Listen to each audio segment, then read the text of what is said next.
On the coast of Maine, in the 1840s and 1850s, quarry companies on islands like those in Penobscot Bay ran into a problem that had nothing to do with cutting stone. The granite they wanted to sell sat right at the water's edge, but the water's edge was not a harbor. It was a wall of solid ledge, sometimes rising 20 or 30 feet straight up from the tide line, with no natural cove deep enough for a loading schooner to come alongside. If a company wanted to ship 1,000 tons of dressed granite to Boston or New York, the ship first needed somewhere to sit low in the water beside the quarry, without running aground at low tide. There was no harbor waiting to be found. It had to be made, and the only way to make it, before steam drills, before dynamite was in common use, before a single machine existed that could cut stone faster than a man's arm, was to remove the rock the same way the building blocks themselves were removed. Drill it, split it, and haul it away, one piece at a time, until open water reached back into what had been solid granite. A basin large enough for 2 or 3 vessels to load at once could mean taking out several thousand cubic yards of ledge, granite that in some places ran 18 or 20 feet deep before it reached anything soft enough to dredge. A loaded granite schooner drew 10 or 12 feet of water and needed room to swing at her mooring without her keel striking bottom, which meant the basin had to be cut, not just wide enough for the hull, but deep enough to hold that depth even at the lowest tide of the month. Get the depth wrong by even a foot, and the whole basin was useless for half the tide cycle, so the men doing the cutting worked from soundings taken before a single drill touched the rock. The work could take a company's quarry crew the better part of 2 or 3 seasons, done alongside the actual stone cutting that paid the bills. If you like seeing how things were really built, hit subscribe. There is a lot more of this coming. The men who did this work were, for the most part, the same men who cut the building stone, pulled off the harbor job in slow stretches between paying orders. Maine's granite islands drew a workforce that looked nothing like the farming towns around them. Scottish stonecutters came first, many of them trained on the granite of Aberdeen and Peterhead before they ever saw Penobscot Bay. Swedish and Finnish quarrymen followed by the thousands through the second half of the century, along with Irish laborers who took the roughest jobs, the ones that required strength rather than a trained eye. A company town on an island quarry might run to 1,000 people or more at its peak, with a store that paid workers in company scrip good only at the company's own counter, a schoolhouse, a boarding house row, and a foreman's office that kept the books on who owed what. Wages for a common laborer ran close to $1.50 a day. A first-class stonecutter, a man who could dress a face true and cut a molding by eye, could earn closer to $2, sometimes more for fine carving work. The day began with a whistle before 7 in the morning and ran through until evening, 6 days a week, with men walking out from the boarding houses in the dark of a Maine winter morning and walking back in the dark again after the short daylight had already gone. There was no separate schedule for harbor cutting. A crew might spend the morning dressing paving blocks for a New York order, and the afternoon down at the water's edge drilling the basin, the same hands doing both kinds of work as the foreman's needs shifted through the week. The tools were simple and heavy. A jumper drill was a length of octagonal steel with a chisel edge, turned by hand between blows. 2 men worked most drill holes together in what quarrymen called double-jacking, one holding and turning the steel, the other swinging an 8 or 10-pound sledge, striking the head of the drill on every downswing, while his partner gave it a quarter turn between blows. A skilled pair could sink a hole 2 feet deep in solid granite in under an hour, and a harbor basin needed thousands of holes. Oxen did the hauling. A single yoke could drag a stone boat, a low sledge built to carry blocks too heavy for any wagon, across bare rock using nothing but their own weight, and the driver's voice, the runners groaning against granite that offered no give at all. A good ox driver was as valued as a good driller, since a team startled or mishandled near a loaded stone boat on a sloping ledge could kill a man as fast as any blast. The process for opening the harbor followed the same logic as ordinary quarrying, only turned toward removal instead of production. A foreman first walked the ledge at low tide and read the grain of the stone, the natural planes along which granite tends to split, because working against the grain could cost a full day for what working with it took an hour to do. Once the outline of the basin was marked, gangs began channeling, cutting a narrow trench along the boundary line to free the mass from the surrounding rock. Early channeling was done with hand drills and chisels, later with steam channeling machines once those became available at larger operations. But on most island quarries through the 1850s, the channel was cut the old way, one chisel stroke at a time, a man kneeling or lying flat against the stone for hours to keep his cut straight. A channel deep enough to isolate the harbour mass from the surrounding ledge might run 4 or 5 inches wide and several feet deep, cut on all sides that did not already meet open water, and on a basin of any real size that meant hundreds of feet of channel before the interior mass could even be attacked. Inside the channeled area, crews drilled long rows of holes 6 to 8 inches apart along the planned splitting lines. For the interior mass, where a rough removal was all that mattered, black powder did the heavy work. A charge was tamped into a deep hole with clay or sand packed on top to direct the force downward and outward rather than straight up. A fuse was laid, and the crew cleared back before the blast.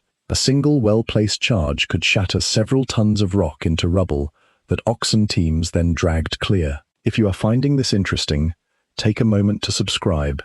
It is the only way these stories keep reaching people who want to hear them. Near the finished edges of the basin, where a clean vertical face mattered because a ship's hull would eventually rest against it, blasting gave way to the slower and more exact method of plug and feather splitting. 2 curved steel shims, called feathers, were dropped into each drilled hole with a straight steel wedge, the plug, set between them.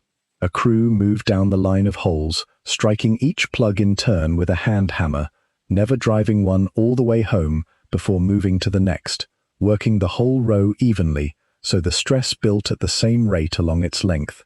The sound changed as the wedges tightened, a dull knock sharpening into a clear ring, and an experienced quarryman could tell by ear alone when a line was close to letting go.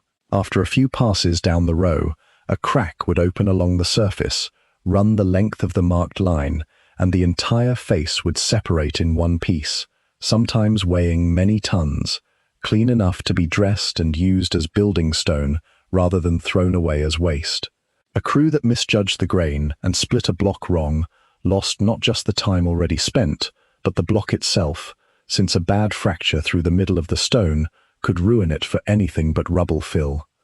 This was the real skill of harbour cutting, not just clearing rock, but doing it so that as much of what came out could still be sold. Rubble and waste stone, what the quarrymen called grout, went to fill low ground or was dumped where it would not block the channel. Dressed stone from the finished walls of the basin often became the harbour's own retaining walls and the first courses of a loading wharf, so that the harbour essentially built its own edges out of its own removal. Deepening the floor of the basin meant working at low tide when the rock was exposed and racing the clock before the water returned, sometimes only 4 or 5 hours of working time in a stretch, then waiting through a full tide cycle to do it again. On a large basin, this tidal rhythm alone could stretch the job across 2 full seasons of quarrying weather, since Maine winters shut most outdoor stonework down for months at a time. Building the wharf itself came last, once the basin held water at every tide. Dressed blocks were set in courses along the new edge, backed with rubble fill and levelled by eye and by plumb line, until a ship could lie against a face as true and solid as the wall of any building the same quarry supplied stone for on the mainland. A derrick was usually the first structure raised at the finished wharf. Its mast stepped into a socket cut in the new stone, and its guy lines anchored to iron rings set in the rock, so that from the moment the harbour opened, it was already equipped to load the next order of stone onto the next ship waiting in the channel. The danger in this work was constant and came from several directions at once. Men working a drill face stood exposed to falling rock from crews blasting or splitting above them, and a stone the size of a loaf of bread falling 40 feet could kill a man outright. The The premature detonation of a powder charge was a standing fear on every crew, whether from a fuse cut too short, a spark from a steel tool striking stone near an open charge, or simple miscounting of how many holes had actually been loaded before the blast was called. Crushing injuries were common in the ordinary handling of blocks: a slipped chain, a rolling stone boat, a derrick guy line that gave way under load, any of which could pin or crush a man against solid granite with no give in it at all. Falls from the ledge itself, working staging rigged over open water or over the deepening pit of the basin, added another category of injury that quarry foremen's daybooks recorded with grim regularity. Winter made all of it worse. Wet granite froze into a glaze that turned every foothold treacherous, and a man swinging a sledge with numbed hands was a man more likely to miss his mark and strike steel with steel, sending splinters flying in place of a clean blow.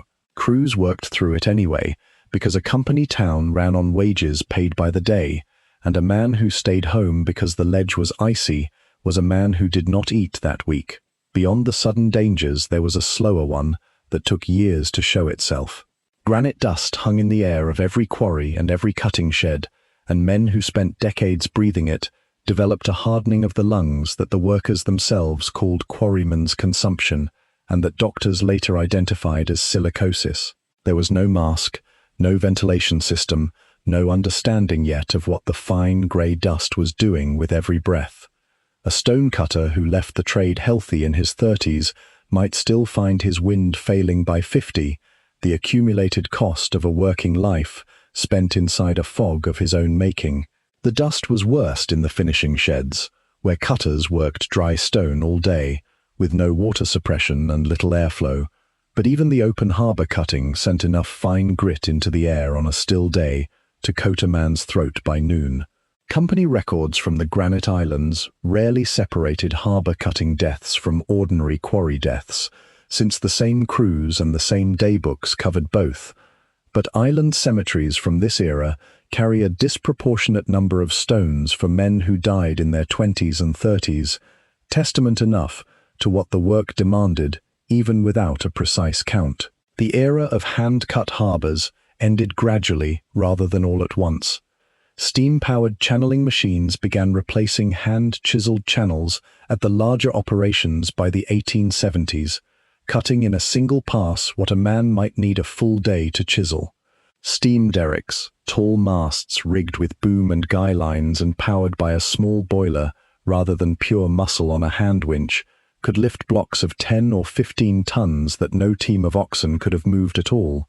The pneumatic drill arrived at most Maine quarries around the turn of the century, running on compressed air piped from a central compressor house, and it could sink a drill hole in minutes that double jacking had taken the better part of an hour to complete. By the 1910s, a harbour basin that once took 2 seasons of hand labour could be opened in a fraction of the time with a fraction of the crew, and the old skills of channeling by hand and reading the ring of a tightening feather began to fade, even among the men who still worked the quarries. The granite cutters formed their own union in the 1870s to protect wages and set standard hours, one of the earliest trade unions of its kind in the country. But even organized labor could not hold back a change in building materials. The Maine granite industry itself did not survive much longer. Concrete and structural steel proved cheaper and faster to build with through the early 20th century, and one by one, the island quarries went quiet, their basins left exactly as the last crews had cut them. Company stores closed, boarding houses emptied, and the immigrant families who had filled the island villages for 2 generations scattered to whatever work the mainland offered instead. Some of those hand-cut harbours are still in use today, home now to lobster boats and pleasure craft rather than granite schooners. The walls around them, built from the very stone the harbour gave up when it was made.